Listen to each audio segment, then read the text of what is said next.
Hey, kindergartens, you ready for chapter 3, The Sleeping Dragon? Hey, was there really a sleeping dragon? No, if you said it was the mountains around Wulong, you would be right. So when we left off in chapter 2, Jack and Annie had made it to Wulong. Were they in the past or the present? If you said the present, you're right. They were in a modern day time.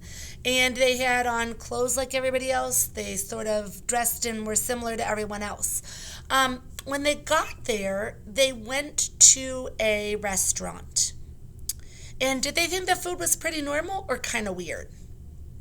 If you said kind of weird, you're right. There was like stinky tofu and all sorts of weird foods. But then they talked about if people came to America, like you would eat a hot dog. You really wouldn't eat a hot dog. It's just called a hot dog. Or you would eat something called squash. So there were some funny words in there that they made fun of for what we eat too. So remember their quest. Their quest was to find a food that was the color of sand and tough as wood, which is really weird. So they're looking for this special item in order to help save Penny. So let's go ahead and read. And as you read, I would love you to take out your reader response journal day 3, and I would love for you to illustrate how the characters are feeling. Okay, so we left off, and remember, Annie wanted to go and see the pandas, and Jack said they didn't have time for it. They had a job to do, but Annie was pretty convinced she was going to a bicycle shop to see if they could get bicycles. So here we go. You ready? Chapter 3, Sleeping Dragon. Oh, brother, thought Jack, hurrying after Annie. You're illustrating right now, right? Illustrating how Jack and Annie felt. Jack's probably a little frustrated with Annie. Oh, brother, thought Jack, hurrying after Annie. By the time he entered the bike shop, she was already talking with the man who worked there.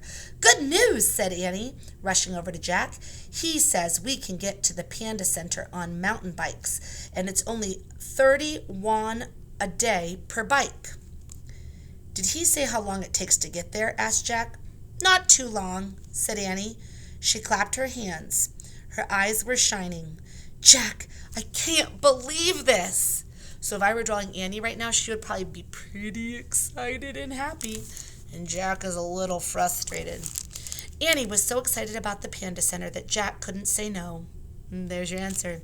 He reached into his pocket and took out 3 20-won notes and gave them to the shopkeeper.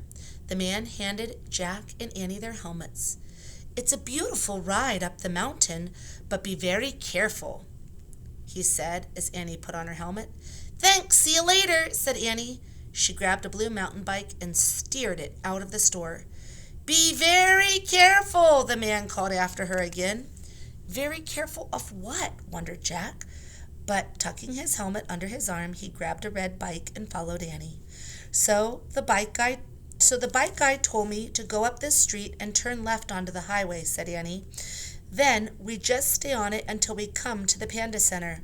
Cool, how far away is it? Asked Jack as he put on his helmet. He snapped the strap under his chin.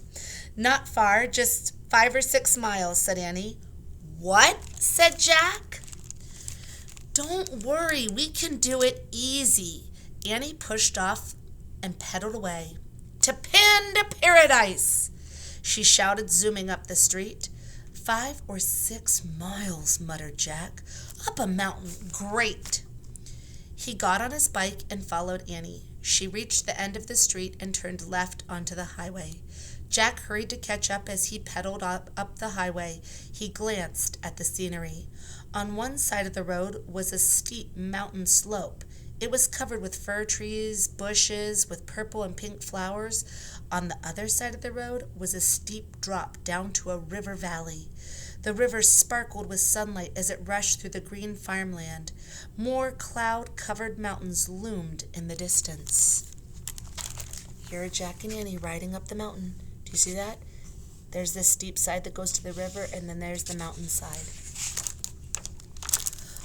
A blue bus suddenly roared past. Jack almost lost his balance. Good grief, he said. That was too close. Then a car that looked like a taxi flew by. This is definitely not safe, Jack said aloud.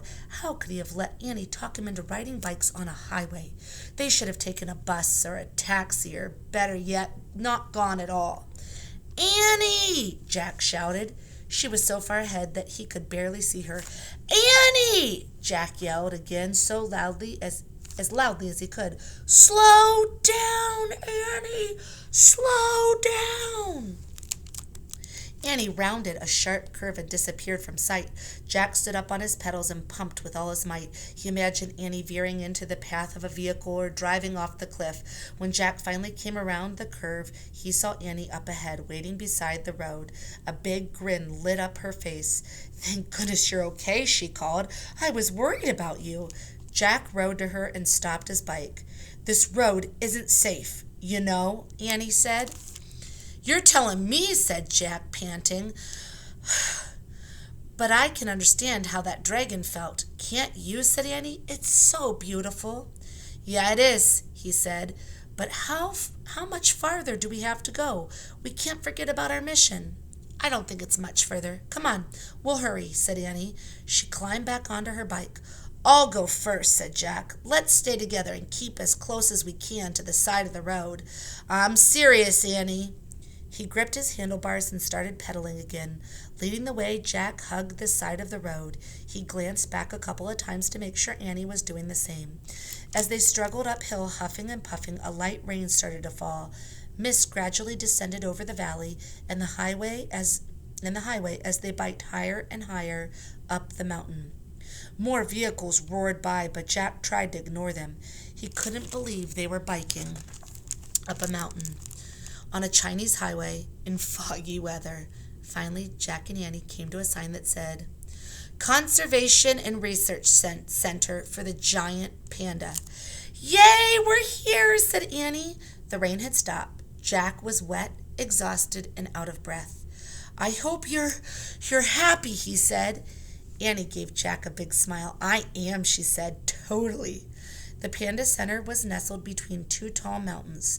It was on the far side of a narrow river. A small bridge crossed the river to the entrance gate. Near the gate, a group of grown-ups was waiting to go inside. Jack and Annie rode to the parking lot and parked their bikes next to a small blue bus. They took off their helmets and hung them from their handlebars. Oh, no, cried Annie. She pointed to the Panda Center sign at the bottom. No one under 18 admitted unless accompanied by an adult. That means they have to have a mom or dad with them in order to go, or else they can't go in. Oh, man, Annie's going to be bummed. I don't believe it, said Jack. We came all this way for nothing. He had to admit he was secretly relieved. Now they could get back to their mission. I can't accept this, said Annie. We have to get in there. Your attention, please, everyone, a woman in a uniform called to the group waiting outside the gate. Let's go listen, said Annie. She ran across the bridge. Annie, Jack called. He sighed and then hurried after her. They stood at the back of the crowd. My name is Dr. Ling, the young Chinese woman said to the group. Welcome to the largest giant panda reserve in the world. This is a place for scientists and animal protectors. That's me, Annie said. Animal protector. Several people looked at Annie as if they were wondering who she was. Oh, brother, thought Jack. Good, Dr. Ling said to Annie. Pandas are one of the most endangered species in the world. For at least 3 million years, they have lived in China's dense bamboo forests. Now those same forests are being cut down to make room for farms and roads. How many pandas are left? Asked Annie. Throughout the world, only about 1,600 in the wild, said Dr. Ling. Today, this species is threatened with extinction. That's terrible, said Annie. Shh, said Jack, but Annie didn't shh. Can we save them, Dr. Ling? She asked. We hope so. We're working hard to do just that at the Panda Center, said Dr. Ling. We are responsible for about 200 pandas here. Many were rescued after an injury or illness, and many more were born here. Last year, we had 16 new babies. Wow, said Annie. While the Panda Center is not a place for tourists, said Dr. Ling, we do allow volunteers to come in and help us. So, without further ado, let's get all suited up. Annie started walking with the crowd. "Annie, come back," Jack whispered loudly, but Annie just signaled Jack to follow her. Then she stepped boldly into the Conservation and Research Center for the giant pandas. Oh man, she just walked in. She's pretty brave. That is the end of our chapter. So I want you to draw for me what you think will happen tomorrow in your little box down below. Do you think that Jack and Annie will be allowed in or not allowed in, and why? Can't wait to hear your responses, and can't wait to read. Oh, I'm getting tongue-tied. Can't wait to read chapter 4, Get Suited Up. Ooh, that's a clue. All right, until tomorrow, have a great night, kindergarten friends.